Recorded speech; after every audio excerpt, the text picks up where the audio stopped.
Welcome to Women Kicking Glass, the only radio show on OC Talk Radio dedicated to empowering women to be the best leaders they can be in any endeavor they choose. Patty Grimm is our host and interviews top women in a variety of fields to help women grow, learn, and lean in together. Patty has over 25 years of experience in primarily male-dominated fields in senior-level management positions. Patty is the owner of Advantage Training Limited, an organizational leadership team training company. She recently released her new book for women called Quiet Women Never Changed History. Be strong, stand out, and stand up. With the subtitle, Let's Go Kick Some Glass. And that's exactly what we're going to do this morning with Patty and a full house here.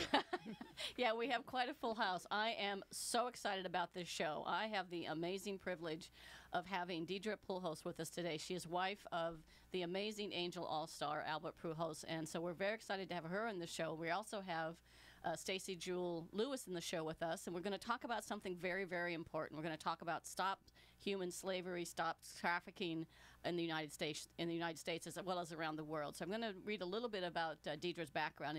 In April of 2016, she had the privilege to once again pursue her humanitarian effort by traveling different parts of the world to learn about human trafficking and other exploitations of what was actually going on and taking it into an intentional and deep level. She connected with many nonprofit organizations, ministries, governments, officials, that there's an enormous war-fighting battle against exploitation in every single level. She's been traveling the world internationally, gathering information and finding out more. We have this incredible opportunity here in Orange County that between the Angels, Deidre and Albert, they're sponsoring a wonderful event at the Angel Stadium, which we'll talk about, called Strike Out Slavery. We hope this gains momentum and comes something across the entire nation because our listeners are sort of from all over. She also started a charity called Open Gate, which is she'll talk about as well as how Open Gate can help survivors of things like human trafficking and modern day slavery be able to come out and get skills to be fully functioning as we go forward. And we're going to talk with Stacy Jewell That's Lewis, okay. about Jewell her experience in human trafficking. So first, tell us about how did you get involved with this and what sort of was the inspiration for you? Well, first, thanks for having me. Do we have a viewing audience or something? I see myself on a camera. We're on a camera. We're on Facebook Live. We're on Facebook We're Live. everywhere today. Good night. I didn't even do my face today. You look lovely. My natural. But thank you for having me, and thank you to my lovely sweetheart Stacy friend. She is the reason why she's one of the reasons why I'm so passionate.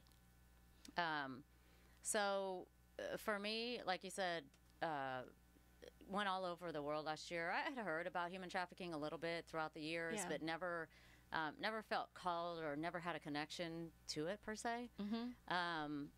And then last year, just there was some things that were happening that I was just like, what is this? Is this the timing of things that were happening and conversations, people I was meeting?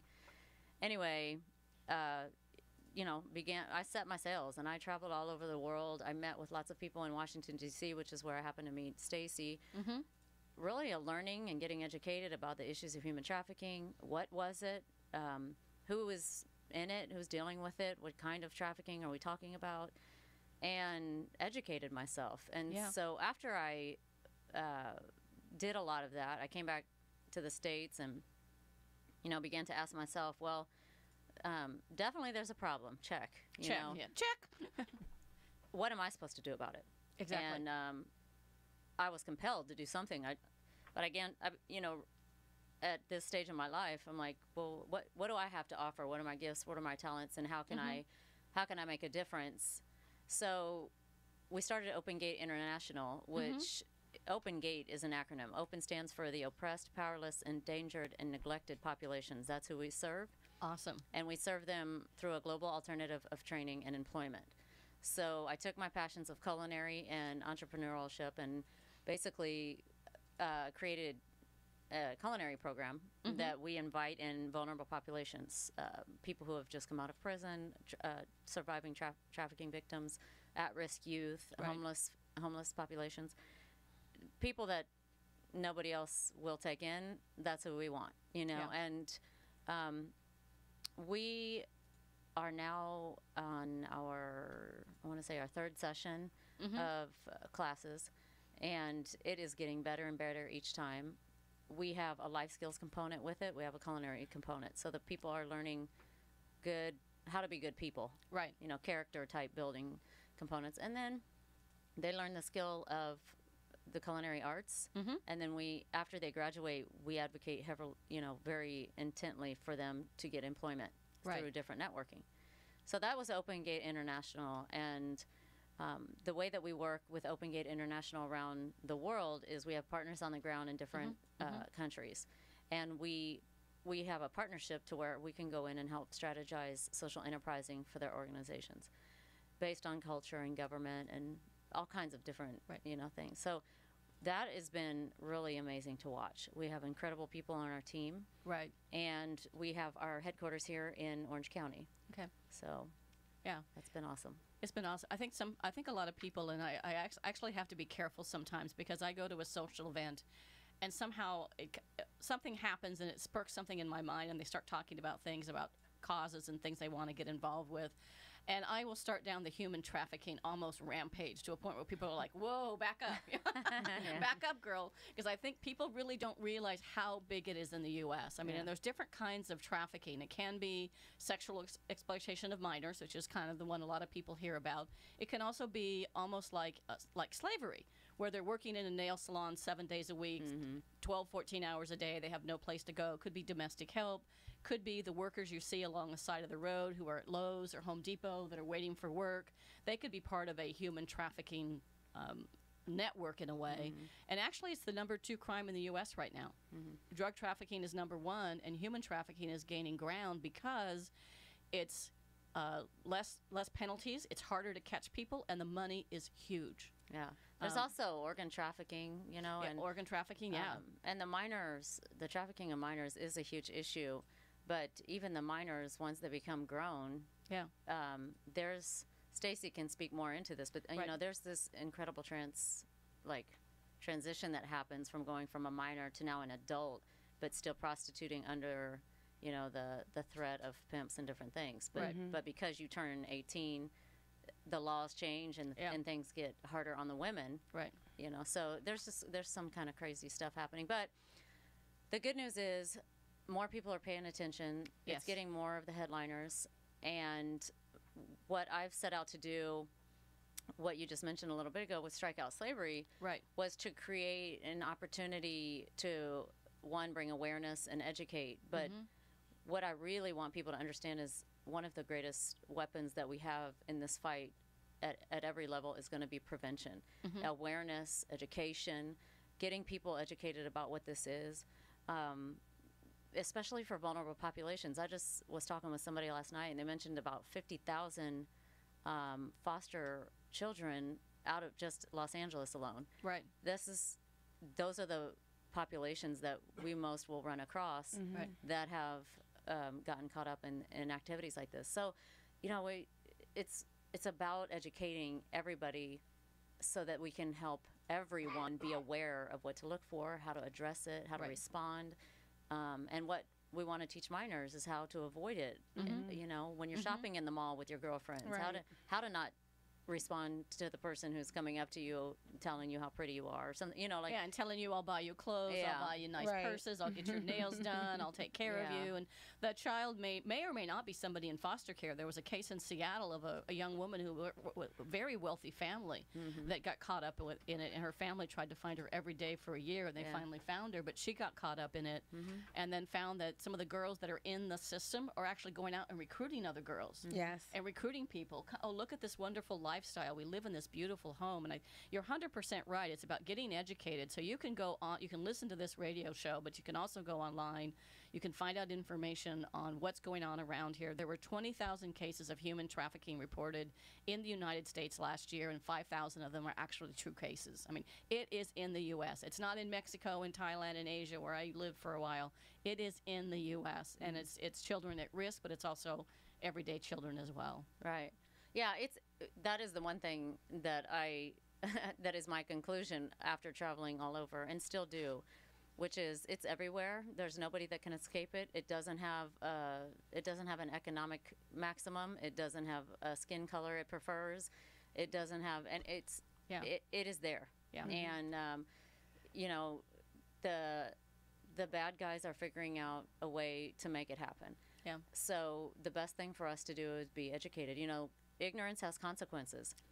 Perfect. If we are out here trying to say, listen, this is a problem, just because you don't see it every day doesn't mean it can't show up on your back door. Right. So how can you be educated for if and when the event you need to help your kid or, you know, help somebody else out of a situation?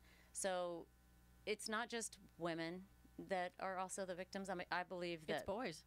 I believe that men are also victims to desensitizing media and different types of things that they run across. I mean, the internet, you know, depending on whose hands it is in, you know, there's consequences to that too. And men get addicted to porn and different kinds of things that end up perpetuating what becomes right now a man's flying all the way across the country to buy a 7-year-old's virginity. Like, he didn't just wake up that day and have that on his bucket list. Something perpetuated that. Right. And there was no intervention and there was no prevention. Yeah. And so these are just different things that I'm kind of coming into connection with as I'm learning and growing myself. Right. But nobody should be scared of it. What I hope is that when people are hearing the stories that are compelling or disgusting or whatever, really it should move us to respond. Right. At some level, even if it's just educating ourselves more about it. Right. So I am a big enemy of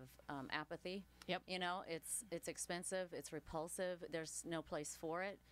And I mean, honestly, this is the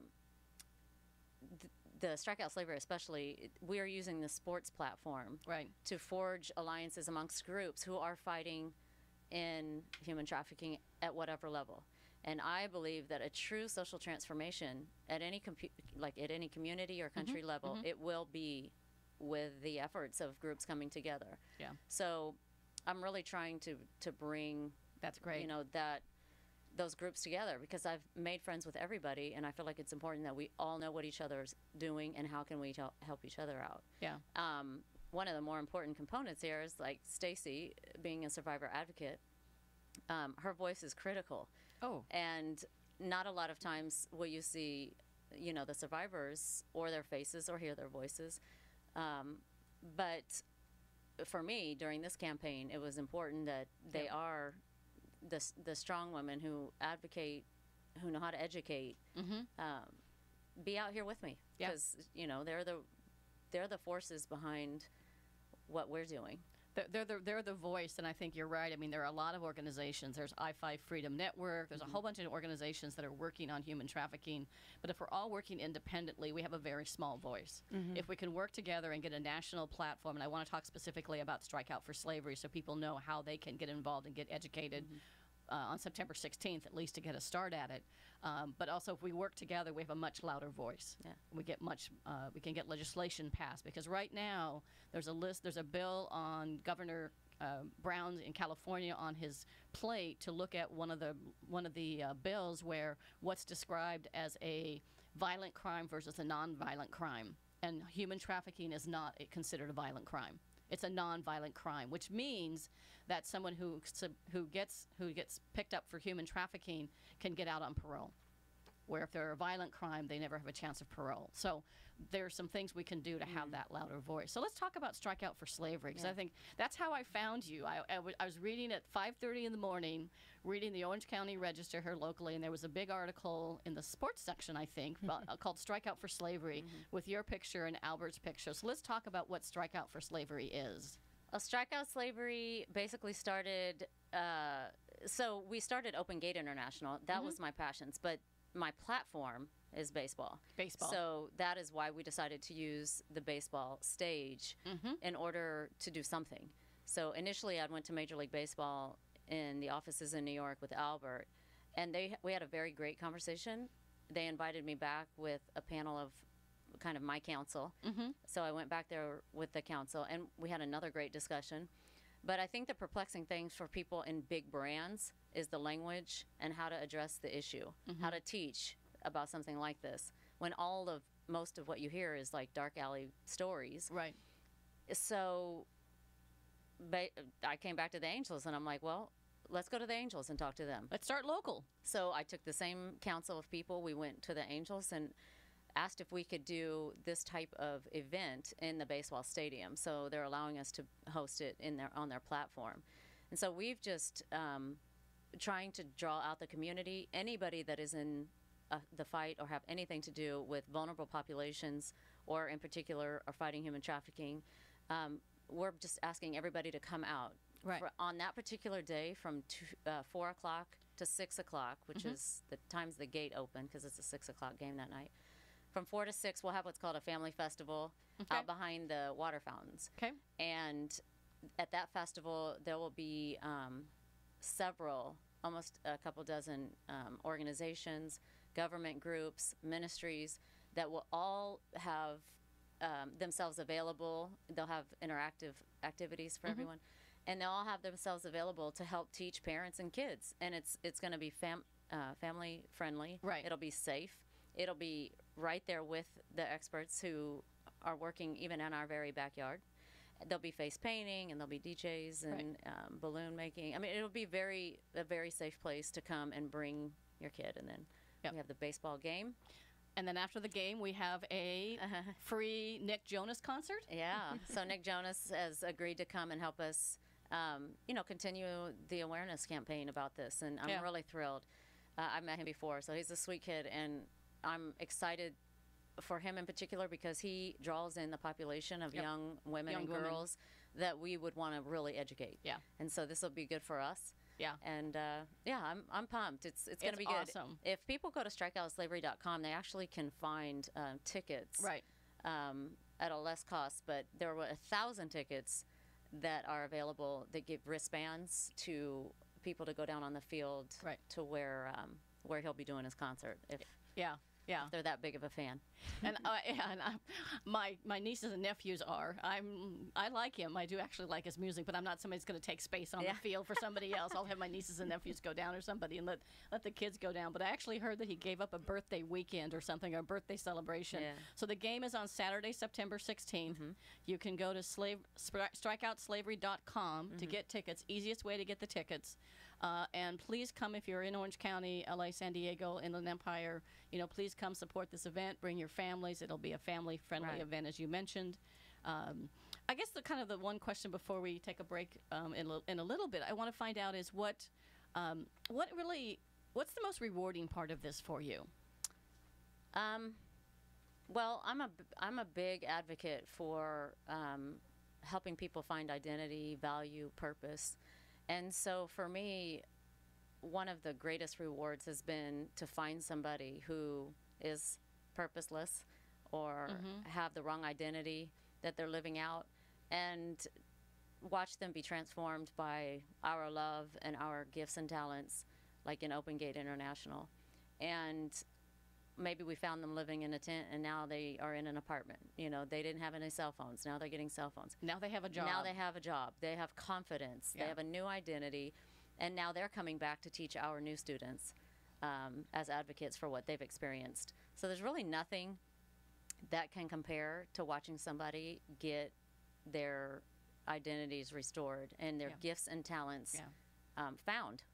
That's probably one of my greatest gifts. There's a lot of organizations that do things like, give people clothes, give them clothes to be dressed well. And I do a lot of volunteer work at Working Women here in Orange County, California, that does a lot beyond just giving them a nice set of clothes like you do. You teach them a skill. You get them how to interview, how to have life skills, not just the business skills, but how do you open a checking account? Right. How do you run banking? How do you rent an apartment? How do you interview? And all that stuff is part of that. So that's great. And I heard you're expanding or at least I heard rumor that you're expanding the culinary to be floral design and some other things as well. Yeah, they just launched a floral program. So our culinary program runs 8 weeks.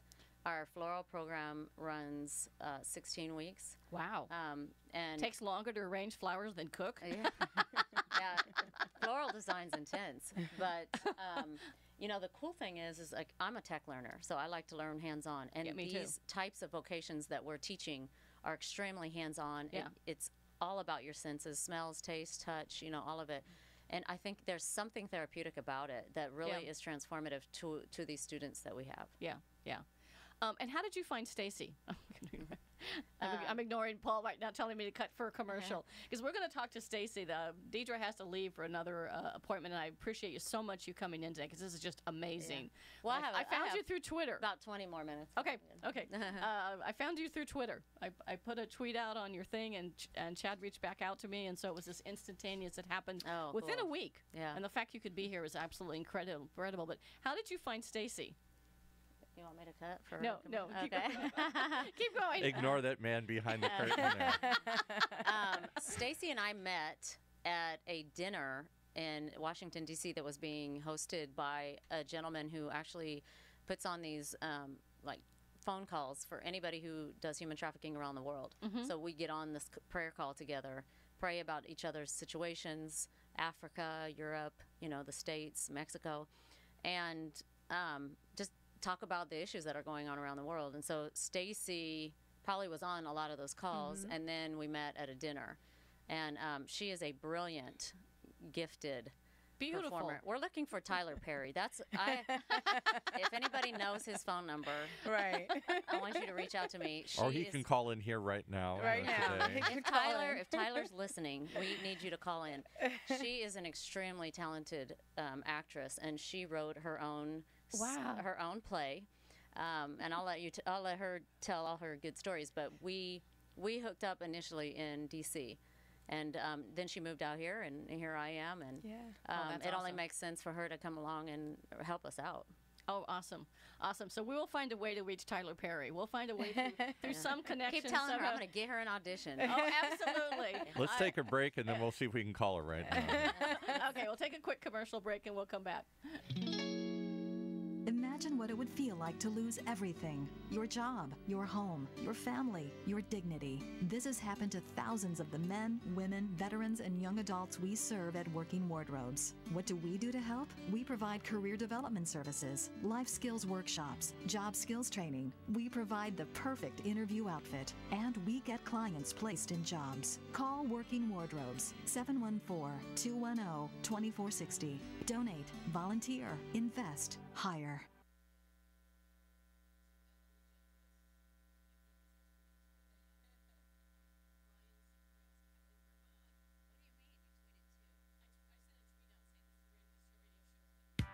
When it comes to pioneers in their respective industries, we all know the Apples, Starbucks, and Trader Joe's of the world. In the realm of recruiting, Decision Toolbox is the industry's best-kept secret, with 90% of their business from referrals and repeat customers. For over 20 years, Decision Toolbox's U.S.-based team of recruiters, sourcers, professional writers, quality personnel, and tech support has perfected a Six Sigma approach to talent management. No matter the size of the project, Decision Toolbox delivers incredible results. A cost per hire less than half of what contingency firms charge, with the winning candidate presented in an average of 14 days, all with a 12-month candidate warranty. With results like that, Decision Toolbox won't be a secret for long. Visit us at www.dtoolbox.com for more information. All right, we're trying to get Tyler right now. We're dialing a few numbers. A few people have suggested. And if you know Stacy, if you know her and you've seen her perform, like she's just has the spirit for any of his films. Yeah. I'm looking at her right now, and she is this brilliant, beautiful woman with this amazing eyes and smile, which I always look in people's eyes. Yeah. Did you hear that, Tyler? At their smile. And so, if anybody out there knows Tyler Perry, we need a connection quick. Absolutely. Your screenplay or your story is about your story, right? It is. It is. 7 Layers Captive is about my story, and I also go into, but before I go into that, I know you want, but yeah, I tell my story, but then I also go into the history of women in prostitution as well in the story. So I like to give a historical element to it. The history of women. You mean like who are the not the prostitutes, but they're running the prostitutes or something? Is that what you're saying? Well, I actually do cover the madams. Madams. Right. I do cover a few madams, and the reason I do that is because of the way that I tell the story. I tell the story about how I was abducted, in which I will definitely talk about while we're on the show, and then I go into the stages of progression through the abduction. Once I get to the climax of the production, and you watch this transformation happen before me. You see this young 19-year-old girl, and you get excited about me as a character. You get to see me interact with the audience, which always is very pleasant for audiences to know the end of the story ahead of time. Oh my gosh! But anyway, I can go on and on about that, but I won't do it at this interview. Yeah, we need to get you to Oprah. Skip Tyler Perry. We're gonna go big. No way. Oprah hangs out with him. They go together. Yeah, they do. They do. They go together. So this is Patty Groom. I'm with Deidre Pujols, who is wife of Albert Pujols. I'm sure you get tired of hearing that all the time, but he is the Angel All-Star and kind of the catalyst behind it. We're talking about your Strike Out for Slavery event coming up, so I want to make sure our audience knows about the event one more time before you do need to leave. So tell us about the event. It's September 16th at Angel Stadium. Right. So September 16th, Angel Stadium. StrikeOutSlavery.com has a link where you can buy tickets, and the tickets on our link are less expensive per se. Well, I'll say this: they come with a band, a wristband that gets you on the field for the first 1,000, and then after that, it's just the seat tickets that we've reserved in left field. 2 to 4, you can experience the family festival out in the back patio behind the waterfalls. Groups like A21 and IJM are some of the bigger ones. Then you have your local groups. Well, they're also those guys are local too. But iSanctuary. There's a group called Exodus Cry. There's an incredible group called Free International out of Las Vegas that are actually Las Vegas and California work pretty closely together because of the networking that happens in between the states. And then Open Gate International will be there. Strike Out Slavery will actually have its own booth. The first 5,000 that receive these coupons that walk in can come over and get a free bag, because in California you have to pay for grocery bags now. Yeah. Which, coming from the Midwest, is still not cool to me, but whatever. And I always forget, so I have 5,000 plastic bags at home and still forget to take them. They're in my car. Me too. It's really weird. Yeah. But so we're going to give away bags, so you don't have to pay for grocery bags at the store. Awesome. And let's see. And yeah, I mean, it's going to be a very safe place to come. I really, really want to encourage all of our parents that are listening, or any guardians of young people. Here's the thing. When I went to Major League Baseball, one of the perplexing things I told you was the language and how to communicate this issue. So I always have a rebuttal against arguments and I figured that. questions and things. But, here's the bottom line. If you bring your son to a baseball game, or your daughter, or your family, for instance, and you're like, man, I just wanted to come to a game. Like, I don't really want to hear about slavery at a baseball game or something, this kind of language. My response to that is, as a parent I have 5 kids. So, educating our kids and my kids, we have the opportunity to educate and become aware ourselves as parents. Exactly. And then it's our duty to educate and train up our kids the way that we want them to go. Yeah. So for me, my best response would be like, listen, we're giving you a safe, friendly atmosphere to get educated and aware of what is this problem, and in our own backyard here in Orange County. Or the internet would be happy to educate your kids as well as their peers, or perhaps, God forbid, they become victims at some level themselves. So that's my encouragement to parents, is to say, we want to give you a safe platform. Your kid will come. They might not go to a city council meeting to talk about human trafficking, but they'll come to a baseball game. Right. Or they won't go to a ministry to hear about it, but they'll come to a baseball game. Baseball is a very neutral platform, but baseball fills millions of people across this country, in stadiums, 162 games out of the year. It's an incredible audience. Right. So somebody tweeted in, so what would they learn here other than just awareness of this problem, awareness of how to avoid falling into the trap? What would you learn? What do you expect them to learn by going to all these different things here? Well, one, they'll learn what is human trafficking. What it is, how it is happening, who it's affecting, and the groups that will be there presently, like if they come on that particular day, the groups will be able to share all of the information. So, for instance, if somebody says, well, I really don't like that this happens, but what is my connection to it? How could I do anything? I always encourage people, what are your gifts and talents? What is your education? What is your profession? What is it that you and your person have to offer? The same way that I went through that, myself. Right. One of them was my platform. And what I was decided to take the platform and use it for this cause and to help walk alongside all these NGOs to help advocate for them and what they're doing.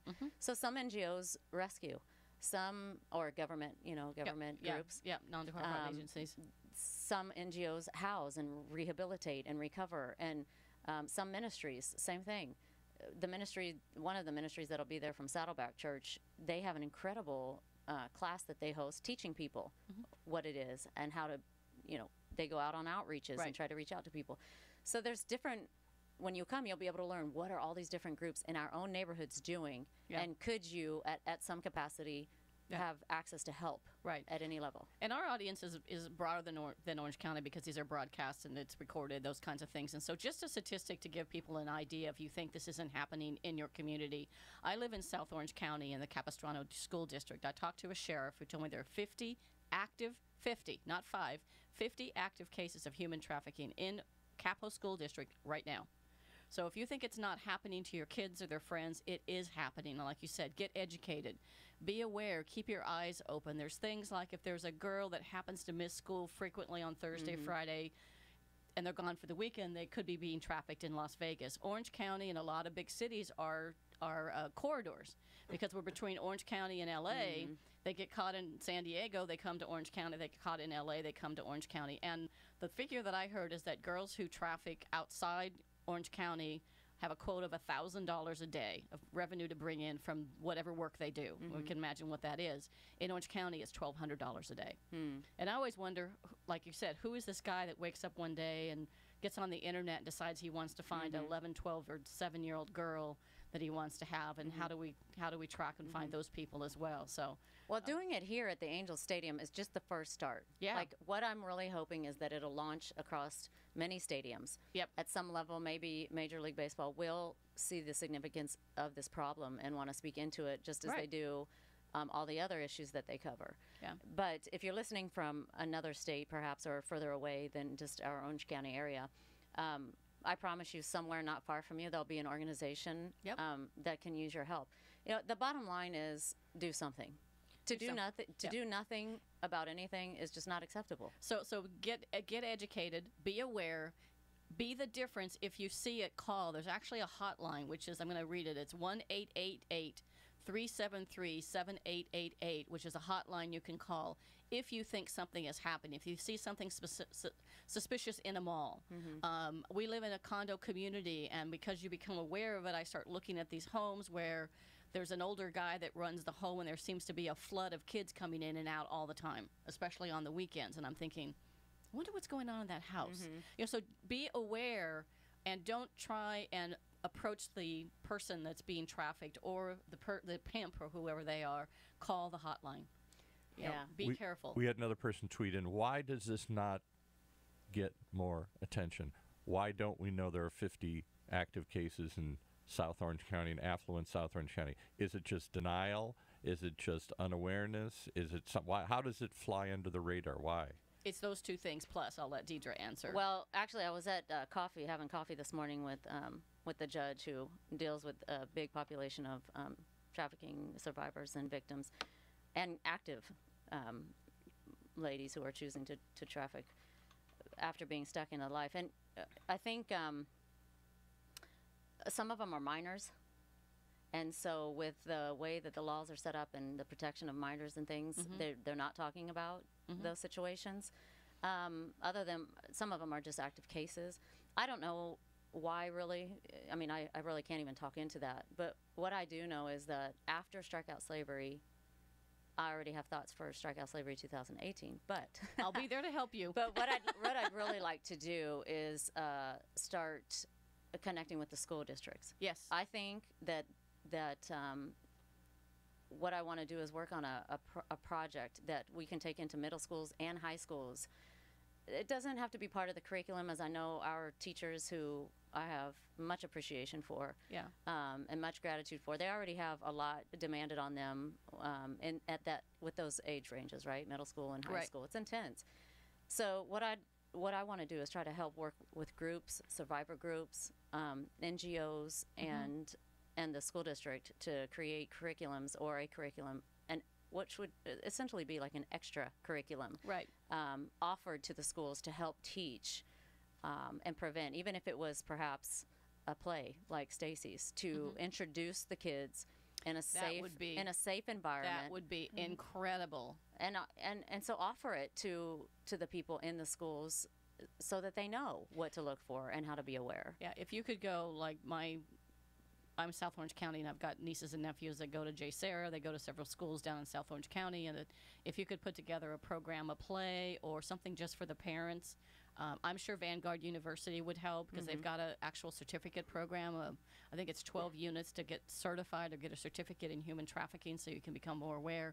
If you can't go that far, just if you could get parents to just come to a meeting and let them know what's going on. And then I think the idea of a play would be absolutely awesome, of have an actual play that they could identify with. Yeah, and there's, I have great friends who did documentaries about human trafficking. I Am Jane Doe is a very profound film, as well as Nefarious, who a dear friend of mine, Benji Nolat, produced and did that whole documentary. Very educational films. Yeah. I wouldn't be scared. Matter of fact, my kids watch all of the things that I watch. But it was interesting that you were like, hey, if you see something, say something. So since I've been on this whole thing and this whole issue, it's funny because even my 11-year-old, I'm not scared to talk about it with my kids. They hear me talking about it all the time. But my 11-year-old's like, I'll say something if we are walking. Hey, now do you see? So this is what Mom would do, and this is how I'm thinking. And my kids are like, Mom, you're paranoid now. Everything is human trafficking to you. And I'm like, no, I'd rather be over paranoid than not notice it all. Yeah. And so even my young people, I have a 5, 7, 11, 16, and 19-year-old, and all of them know what I do. Yeah. I'm not scared to talk about it because I talk about it safely. Yeah. I'm afraid people are going to stop inviting me to parties because or social events because somehow that topic comes up and I turn into this, ravaged. And I think some of it is I think some of it is denial. Yes. I think some of it's just lack of awareness, and just you're just not being attuned to what's going on around lack you. of awareness will make you not want to have the conversation. Yeah. The bottom line for me is this. They call it human trafficking. They call it modern-day slavery. They call it soliciting of, people. All kinds of things it's called. But for me, it's this. Anything that compromises the value of another human being is not okay with me. Exactly. And I hope that it wouldn't be okay with anyone else. Yeah. And that actually cares. Yeah. This is why I've gotten involved. And me too. I promise anyone that there is something about the issue that they could put into it. You can contribute in some way. Absolutely. If it's education, if it's vocation, if it's some skill or gift that you have that nobody else might have, anything. Yeah. That organizations that exist to support this issue need people to walk alongside of. Yeah. Okay. We're going to take a quick break. You need to exit quickly. We're going to talk to Stacy, who's one of our survivors. We've got some time to tell her story about her play and how she got into this and how she got out. So really, thank you for being here. I really appreciate it. Thank you for having me. And I'm thrilled to help you. I can probably come to open your open program and teach a workshop on something. Yeah, please come. It's going to be awesome. Yeah, I can teach about interviewing skills, self-esteem, motivation, how to be strong, all that stuff. That's great. Yeah. All right. Thank you so much. I can't wait for everybody to hear Stacy. Yeah. Thanks. Thank you, honey. Thank you. Imagine buying a newspaper and discovering that the news you're reading is 6 months old. There isn't much that stays the same for 6 months, and the same thing goes for background checks. In a time when so much outdated information is being passed around, it's good to know that People G2 offers something different. At People G2, we provide today's intelligence, not yesterday's news. Our value-added approach offers you a fully FCRA-compliant solution that includes up-to-the-minute information. By combining industry-leading technology with old-school human investigation, People G2 is able to give you information that is accurate right now, delivered quickly through our online system or integrated with your HR system. So ask yourself, are you comfortable working with old news, or are you ready for a different kind of background check company? Visit peopleg2.com or call 800-630-2880. That's 800-630-2880 or peopleg2.com.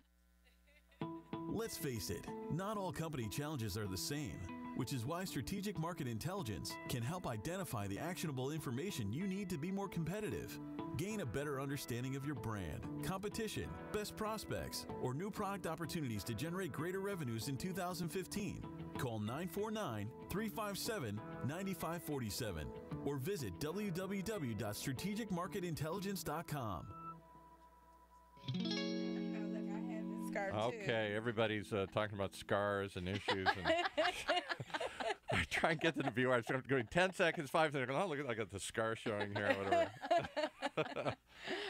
All right, they were trying to figure out how we'd reposition everybody, so let's just stay this way for Facebook here. So, So, Patty Grimm, I'm here. Let's get Stacy a little closer to the mic, though, there. Okay, here we go. Okay, so I'm really excited to have Stacy with us today. Stacy Jewell Lewis, who is a survivor of human trafficking and just an incredible human being. And I look at her right now, and she is so beautiful with these bright eyes and brilliant smile and this beautiful hair that I just have a hard time believing that you were in human trafficking. Tell us your story. Thank you so much. I thank you for the compliment as well. Believe me, a lot of people get very surprised when they hear that I was a victim of trafficking. And so let me tell you a little bit about my story. I'm going to cry. Kleenex, I know, I haven't even gotten started, right? Okay. Let me tell you a little bit about my story. Tyler Perry's listening. I know, Tyler Perry hopefully is listening right now. But, basically I was just an average 19-year-old girl. I was actually 19 years old. I was a young mother already. I had a 1-year-old child at the time, but I also was headed to Lancaster Bible College. I had a 3.5 GPA. Oh my gosh. Yeah, I had a 3.5 GPA, middle-class family. My father was an EMS worker for the fire department. He worked for the fire department, and we lived in a middle-class area in Washington, D.C., right in the Capitol Hill area, actually. And I like to start off talking about that just initially to kind of push away the idea of what a demographic of a trafficking victim may be. Right? You're not expecting, someone, who with a 3.5 GPA headed to a major university, a Bible college at that, and so you're not really looking for that type of demographic, but criminals are looking for different demographics, and youth is what they're looking for. They're looking for young faces because that's what actually is in demand, unfortunately. So I was, one day I was walking, which I had my regular routine. The thing is, they told us back in those days in school, to change a routine. Don't always catch the same bus. Don't always go the same route. People can follow you and people can pay attention to where you're going and what you're doing. But after a while, we all know that we get into our routines. We're going to catch the same bus every day in the morning. Pattern. You get into that pattern, especially as a young person. And at that time, I would watch my child during the day. I was going to school at night. I was, dropping my child off to his father's house in the evening every day, taking the same bus. And what I didn't know is that there were traffickers that were following my paths. They were actually watching a variety of bus stops at the time, looking for specific type of young girls. And at the time, I would drop my child off, in the stroller, and doing this every single evening. And one night I actually missed the bus, and it was public transportation. It was late in the evening. I missed the bus around 9:30 p.m. And, if you miss the bus around that time, the next bus may not even be coming, or you're going to be waiting an hour. So I decided to walk. to the train station. And while I was walking, I kind of realized that even though I lived in an upper middle class neighborhood, and I was actually dropping my son off on across the bridge into a less reputable area every day. And I remember thinking, it's probably not a good idea for me as a young girl to be walking down the street to go to the subway. And during this time, I'm offered different rides, of course. You know, young girl walking down the street, people offer rides to you. People tell you not to get in the car with strangers, but I'm 19. I think I know everything. You think you're invincible. I think I'm invisible, like most teenagers do, right? Yeah. You know, taking risks. But, I remember being out there, and it was a small group of young guys that were following me, and me thinking that this is, probably a dangerous situation about to happen. And right around this time, a 70-year-old man pulled up in a car and said, are you okay? Are you safe? Do you need a ride to the station? It's awfully late out here, And I remember looking at him thinking, okay, this guy looks like my grandpa, right? He's going to save me from these from the hoodlums that are giving me that hoodlum eye, Unfortunately, he had actually been paid by traffickers to pick up young girls who feel safe getting into his car.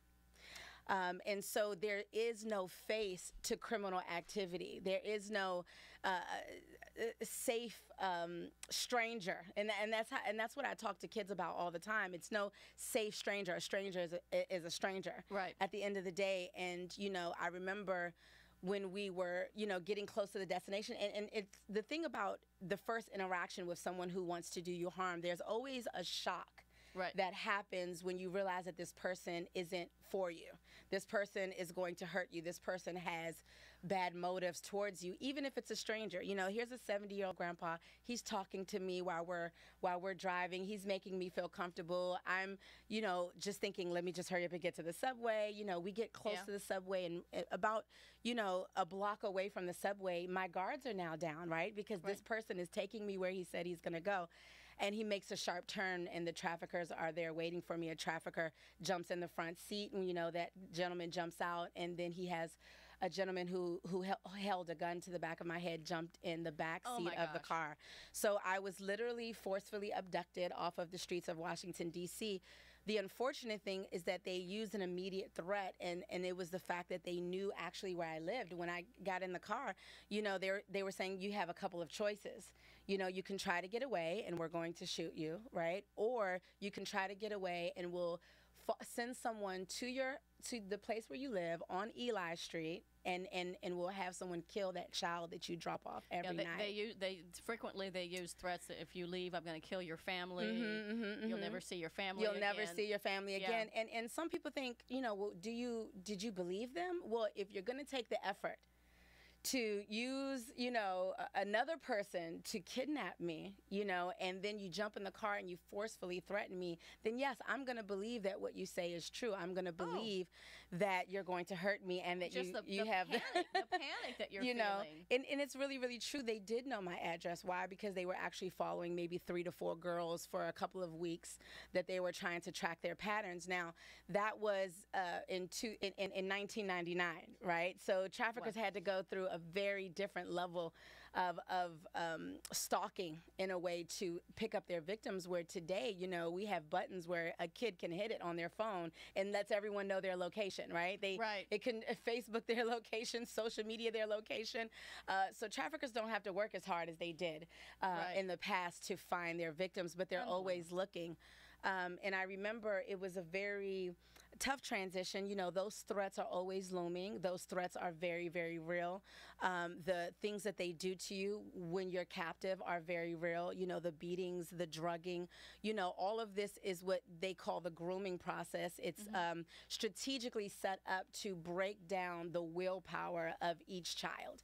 And each child takes a different amount of willpower breaking, depending on what that trafficker is going to do with his criminal activity, because there are different type of traffickers that do different type of selling of our children every day. Can I ask you so what was that first hour or two like? So now you have a choice to make, and you made the choice to stay for the moment. Yes. What happens in the next couple of hours? Oh, I know. I'm swiggling the chair here. Right. Do they immediately take you and lock you in a room? Do they immediately beat you up? Do they just feed you and try and make you feel comfortable? What do they do next? Well, every scenario is a little bit different. Every scenario is a little bit different, but my specific scenario was, once they give you the choice, which is not a choice, right? It's not a choice at all. My child's life. My life, my child's life, or go with you.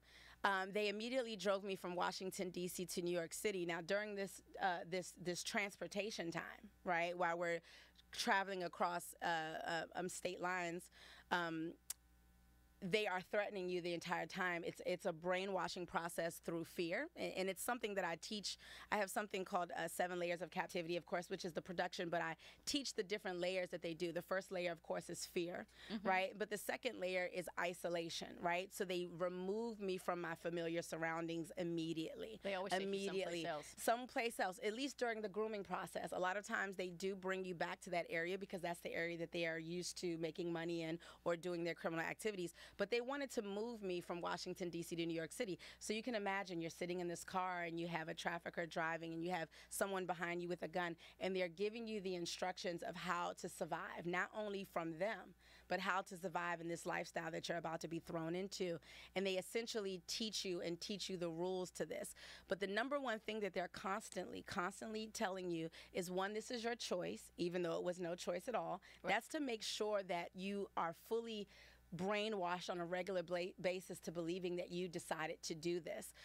The second thing was not talk to police. Do not talk to an adult. Do not talk to police about what's happening to you, because that's immediate danger for you. And they would say police will never believe you. Police will never believe you. They're going to look at you like a prostitute.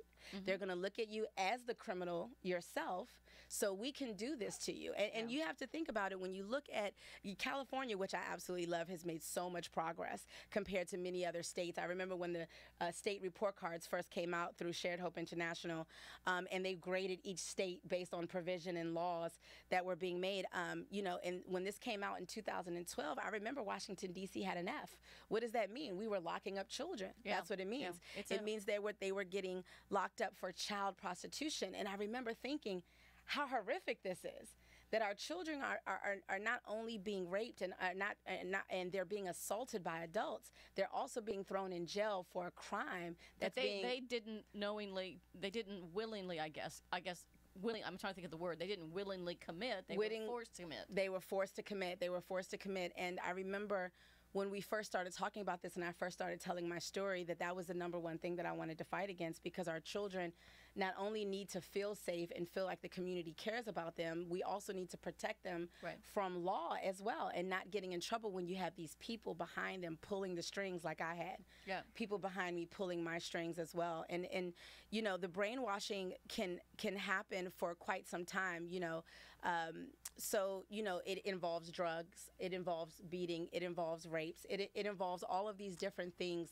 to help you submit to what they have for you, which is what they did to me. But, the big step for me was them moving me out of the surrounding that I know, because if I know where I am, then maybe it'll be easier for me to run away or call for help or get away. You move me to New York City, a big city. Huge city. I don't know where I am. I'm like 125th and where, I'm afraid of cops. I'm afraid of what's going to happen to my child. So it just adds to the hopelessness and the surrender that happens. So how did you get out? Yeah, that's my question. So that's a good question, right?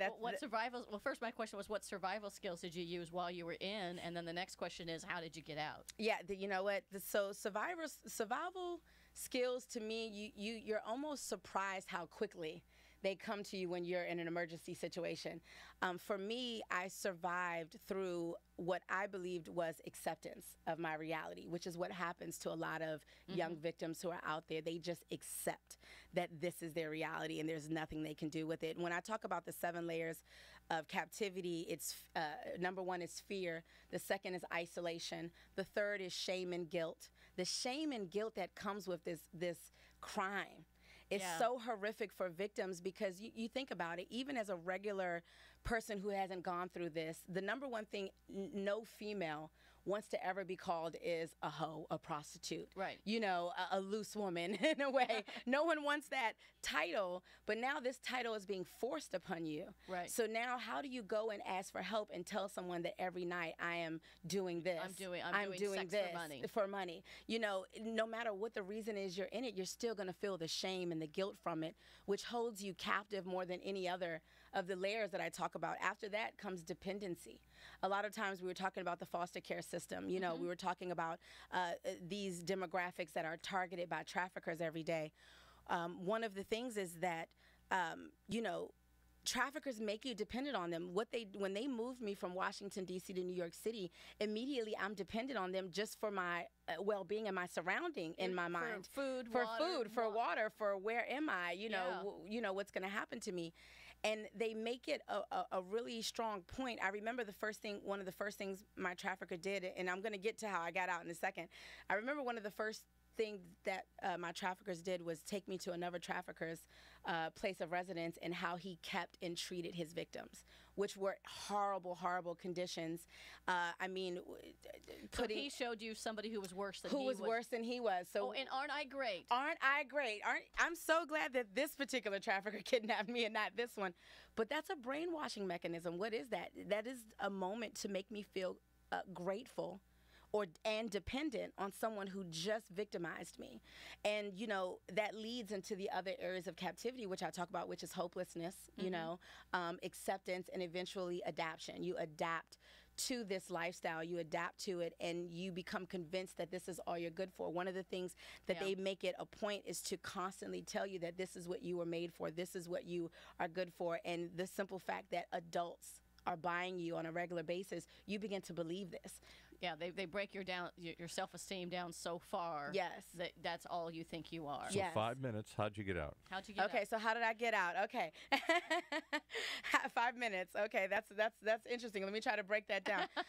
Honestly, Probably took you years to get out. We're going to give you 5 minutes. We're going to give you 5 minutes to Yeah, I was in it for about 18 months. And I actually got out because my trafficker was in the process of beating me. And he was trying to beat me to death, to be honest. He had gotten, you know, there were a few scenarios that he was very frustrated with, and I was trying to find a way to finally escape. I wanted to finally get away. You start to maneuver and start to act a certain way when you're like, okay, I think this time I'll be able to make the big escape, and they can see that when it's happening. So he decided to try to take my life. But he also made quite a bit of noise while he was doing this, and you know, some other criminals, actually drug dealers that were local, that were nearby, were saying, you know, came to the door and said, hey, you know, you need to get out of here. Whatever you're doing, you're killing this girl. Basically, you're going to bring police down on all of us. And I remember my trafficker left for a quick second, you know, to not get in trouble for what he was actually doing to me. And I cried out to the Lord Jesus at that time. I remember just being on the floor thinking, I'm going to die, you know. And I cried out to the Lord Jesus, and instantly I just started to feel healing, you know, touch my body. I began to recover, and I didn't lose consciousness. And it was then that I was able to actually call out for help. But, you know, the police were called. My trafficker was eventually arrested, and that's how I was able to escape. But I look at it through faith, and I really truly believe that God helped me and really found a way to save me miraculously from that scenario. But, you know, a lot of girls don't have that fate. Right. And how do you come home? And once it's over, how do you reunite with your child and your loved ones and everyone else? This is a very, very difficult process. And this is, you know, one of the questions, one of the tweets that came up was, you know, why aren't we knowing about this? You know, if there are 50 cases out there, why aren't we knowing about this?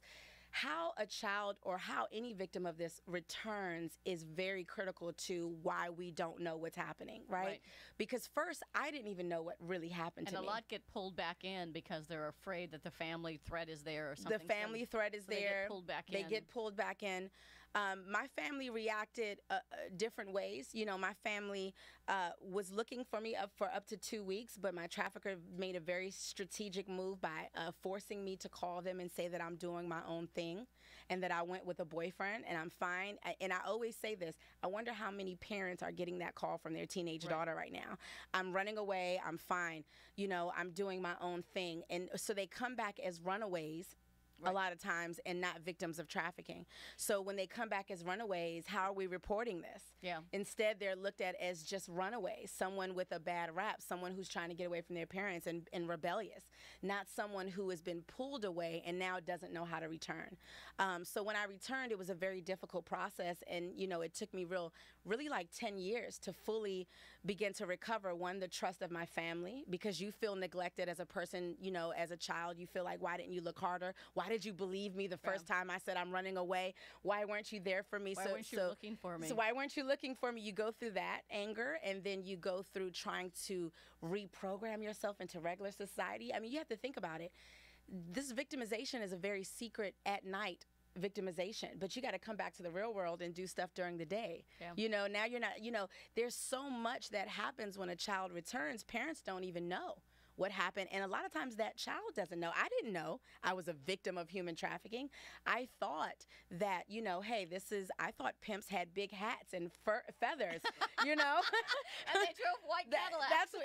They drove white Cadillacs, and it was some, cool thing if someone chose to do this.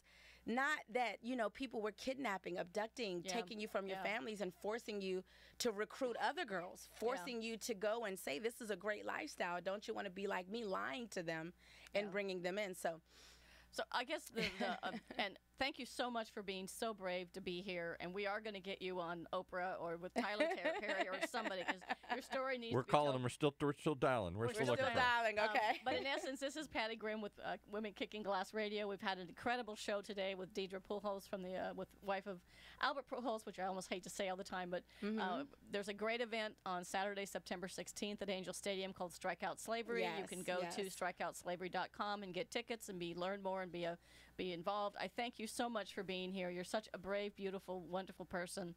I'm going to try not to cry. But if you're listening to this, what you need to do is get educated. Yes. Go online, talk to people about this, find out what's happening in your community. Go to your police station and find out, is human trafficking happening? If so, how do we get our schools educated? Get educated, get educated, get educated. Absolutely. Be aware. If you see something, call the hotline. I'll have to look up the number again. It's 1-888-3737-888. That's how we remember it. That's how we remember it. Okay, so 1-888-37. It's 1-888-3737-888. Yes. That's it. She's got it down. And I thank you so much for being here. And thanks for having a great day and a great show. And let's go kick some glass, girl. Yes, let's kick some glass. Absolutely. Thank you for having me. Thanks for listening to Women Kicking Glass, the only radio show on OC Talk Radio dedicated to empowering women to be the best they can be. Listen each week or download the podcast at patty.grimm.podbean.com. To reach out to Patty to schedule a speech webinar or to learn more about her leadership and team training, contact Patty at pattygrimm@live.com for more information about her company and her books. Have a kicking day.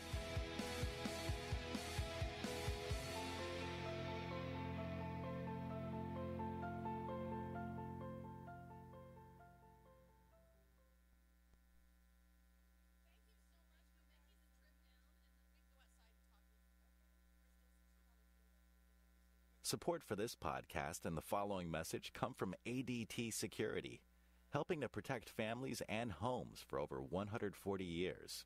The ADT yard sign is more than a sign. It's a line in the sand.